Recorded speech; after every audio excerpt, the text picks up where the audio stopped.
1:35. Good afternoon. I'm Rob Kemp. It's 5 degrees in downtown Montreal. Going to take a little break here from the countdown. Very, very pleased and happy to have in studio Eric and Payam from Young the Giant. Guys, thanks for taking time out of your tour schedule to stop by this afternoon. Yeah, thank you for having us.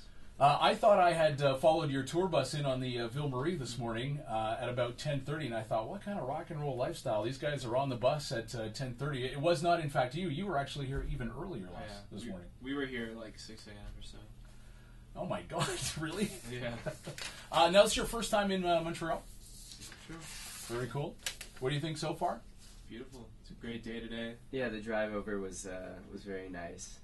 I woke up too late today and missed lunch and headed over here. But afterward, I'm going to walk around and check out the city more. Yeah. You can get breakfast 24 hours a day in Montreal, so I wouldn't worry about it. Any of the greasy spoons walk in, it's going to be an excellent breakfast wherever you go. We went to you and me at Thomas.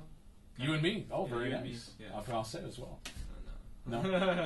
Now, we should mention that local boy Francois is not here in studio with us. Would he have to go home and do laundry or something? No, he's with his grandma. He's spending some time. Oh, that's nice. Yeah. I know he wanted to come, though. Yeah. Your first time here in Montreal, and Francois' first time performing with you guys here in Montreal. Are you guys going to let him soak up a little of the spotlight, or is it like, no, stay back there, drummer boy? We told him he should step up to the mic and speak some French, but I don't know if he'll do that. Samir's usually our talker, okay, as well as our singer. But have you learned some French for tonight?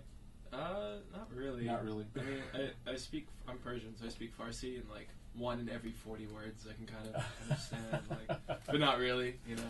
Well, there's a fairly big Persian community here in Montreal, so if you speak some Farsi, I'm sure you'll get some people shouting back at you from the audience tonight.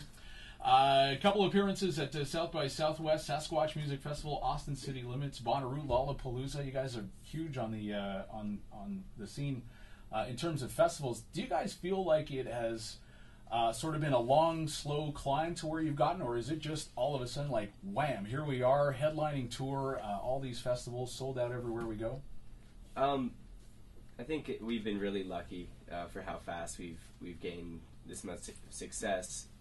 But it's been, I think, an organic climb, and we've been really going at it at a grassroots way and just touring as much as possible, opening for bands for the last 2.5 years. And we did our first headlining run in the United States January of 2011, which was to about 300 to 500 capacity rooms.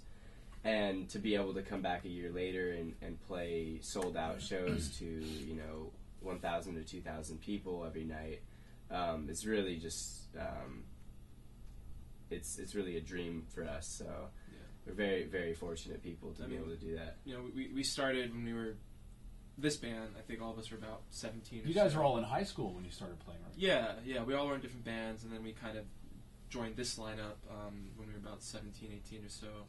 And the first couple of years were really slow. We just built in California a bunch of times, and then we did our first national tour with Minus the Bear maybe 2 years ago, and in the first year of touring, we did 8 or 9 national tours, drove over 150,000 kilometers in a van and trailer, and really I think paid our dues the best we could, and because of that, we did gain some traction along with the radio support. It really helped.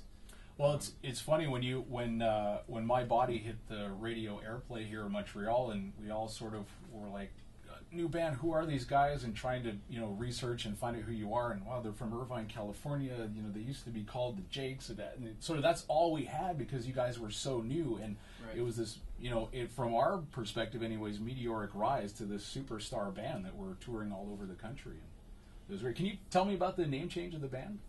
Yeah, actually. Is there a story behind that, or is it just now we're tied to this? And epic story. Yeah, the band had been formed at the beginning of high school, and me and Payam didn't join until later on in high school, maybe the third year of high school. And there was a record out under the Jakes that we didn't play on, and we actually wrote an EP called Shake My Hand, pretty much as this lineup, as the Jakes. And it just got to the point where we wanted to start fresh. We just didn't want to have this name be tied into the new writing we were doing. And here I am asking you about it now. Yeah, well, it was really just kind of like, okay, we're getting stuck writing.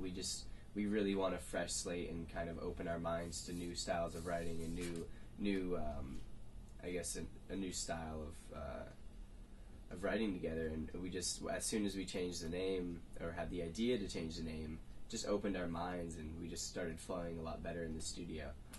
So I was mentioning earlier that it was very un-rock and roll that you guys were on so early and up and at 'em, and I was reading that you guys are all from solid families, parents are together, you're in great relationships, again, very un-rock and roll lifestyle. Yeah, we're kind of your boring suburban. You're the good boys of rock and roll, yeah, exactly. Yeah. Who's the bad boys of rock and roll nowadays? Nickelback? I'm really sure.